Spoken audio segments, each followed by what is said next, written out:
Welcome once again to Punters Inside Run. We're still in July. It's a bit cold and windy outside. Mick Sharkie joins me. As always, he's a man in form. Shark, it is a bit cold and windy outside, but we do have a Group 3 race on the weekend, the Bletchingly at Caulfield. Is there any sign of spring in your mind? Well, I don't know if spring's on the doorstep, Matty. This is more like a spring peep show, perhaps. We're just getting a little peek of some better horses as we get nearer to the start of the new season and races like the PB Lawrence and the Memsey. All right, let's talk about the Bletchingly. It is a Group 3, as I mentioned. I'm not that keen on the race. It's not a race I'd probably bet into, but a bit like some advice my dad gave me when I was a teenager. When you don't know, just defer to the top weight. Yeah, exactly. And that's kind of the way I've gone here. Ingratiating, he's the best horse in the race. He's got very good Caulfield form and very good Caulfield form at a sprint trip. But first up, he was favourite. I just thought he was a little bit hesitant. He's a bull that probably needs to get to the outside of runners, Matty. And he tried to come through the field last time with horses right close around him. I think this bloke needs a little bit of space. I reckon Blake Shin goes back early and tries to tag up, on the back of a horse like Windstorm or It's Our Time, and just get to the outside or as close to the outside as possible. If he can do that, I think we'll see the real ingratiating. If he goes for inside runs, we're really going to need that field to fan on the corner and for some big gaps that you could drive a truck through to appear for ingratiating, just so he has that sense of a bit of room. I think he's that sort of horse. He's my top pick. I just want to give him another chance. I think if there's an upset, it could come from the Tasmanian horse, number 9, Alpine Wolf. Good first up run in Tasmania. He's got form around the inevitable, and he hasn't been far from that horse, maybe length and a half, 2 lengths. You would think that form would translate to a race like this. And if he finds it, $15, he might run a really good race. All right, we move on to the Bletchingly. Look at the card at Caulfield. Gee, I shouldn't say this, but it looks a good day for punters. I've come up with 5 favourites that I want to back for the weekend. And usually in these sort of days when you're that confident, the opposite happens. Yeah, it can happen, and particularly these Vobis Gold races that we see at this meeting every year.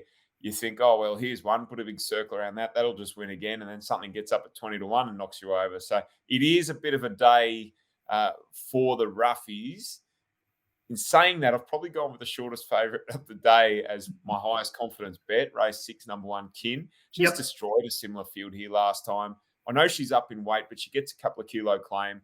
And to be fair, the horses on the minimum here, they are just having a throw at the stumps. They're coming out of maiden form. Some of them decent maiden wins, yes, but it's a real gulf between that standard of maiden and a Saturday class race like the one that Kin won last start. I think she's just a horse in the right place at the right time again. So she's probably my highest confidence bet. I reckon there's really good value in the last Matty, race 9, number 13, Serious Liaison. The key to this horse is dry ground. All his wins and all his placings have come on dry ground, good tracks. He's 0 for 4 on rain-affected ground, and his last 3 have been on rain-affected ground. Some key gear changes, a little stable change as well to the hopes. I can see this horse running a really big race at $21. Late in the day at Caulfield, we know they like to get wide and run on. That's what Serious Liaison likes. So you're going against the favourite St Lawrence, who's won 5 out of 6? I am, yeah. They ran against each other last time. I'm just banking on a good track. Number 1, we need to see a good 4 on Saturday to warrant this bet. But if we do, I think Serious Liaison will outrun his price. I think there's every chance we end up at a good 4, whether it's right at the start of the meeting or we have an upgrade, because, yes, there's a little bit of rain around today, but it's not heavy rain. And then we're away from that, and there is a lot of wind to dry the track. But I agree. I think Kin's the best bet of the day, but I think you could back. I think Rolls just sort of falls into a very weak race. King's Crossing just has to repeat, and I thought also Varvia. So I think I'm going to. If the favourites have a good day, I have a good day. What about we go to Rosehill? Your thoughts on the meeting there? Have you got a best bet at Rosehill for us? Yeah, I do. It's in race 9, the July Sprint. The Bopper runs here. Yep. He's back from listed and Group 2 contest where he was beaten, but he ran really well. The favourite in this race, Omni-Man's in great form and won really well again last week. But 5 of his 6 wins have been at 1,000 metres. I know 1,100 doesn't seem that much further, but for a high-pressure speed horse like him, stepping up in Class 2, way up in class from a benchmark race to run against horses that have black-type form, I'm just thinking the Bopper at 650 and 225. He's an each way bet to nothing. He's probably my most confident bet on the day. And I think there are two horses at $21, Matty, that we need to have a really good look at. Race 5, number 3, HUON. Good first up win for a new stable. Buried back inside last time. Never got a clear run. Insurrection, Brudnell, so good, so cool, all through that race. I thought $21 was a bit generous for a horse that had absolutely no luck in similar class last time. And race 2, number 6, House of Cards. Really confidently backed at an each way price last time. Shocking run, just held up behind horses back last. Couldn't get clear to the last, say, 300 metres. Once he did get clear, he made ground. He was entitled to. But what I love most was his big, long, fluent stride. I reckon step into 1,200 metres here. And with that experience under his belt, he'll run a really cheeky race at $21. House of Cards just needed a bit more spacey earlier. Can't believe I said that. Look, I think it's a good meeting. I really like the overseas horse that we saw for the first time in race 7, CHORLTON Lane.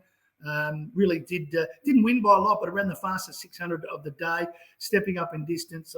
I think will suit it. That was its first run on turf. And for my roughie, I'm sticking with BONNY EZRA. I liked it last week. They scratched it. Was going to go to 2,000 metres, goes from the 1,400 to the 1,500, ran a good run in the listed Civic Stakes and has been racing at that sort of listed level for a while. And around $23, I think I'll play 1x3 BONNY EZRA, which is in race 8, and that is number 4. All right, Shark, it's been a pleasure as always. It's going to be a busy weekend. Apart from the racing, what have you got planned? Anything family-wise or anything catching fish? Or you've always got something on. Always got something on, Matty. I'm going to chase a bit of sun this weekend, I think. Might go a little bit north and see what we can find up there, see if we can get some sun on our back. Oh, beautifully done. All right, mate. Talk to you next week. Good on you, Matty. And to you punters, happy punting on the weekend. Hope you can find a winner. And we'll talk to you next week here on Punters Inside Run. What's gambling really costing you? For free and confidential support, call the number on the screen or visit the website.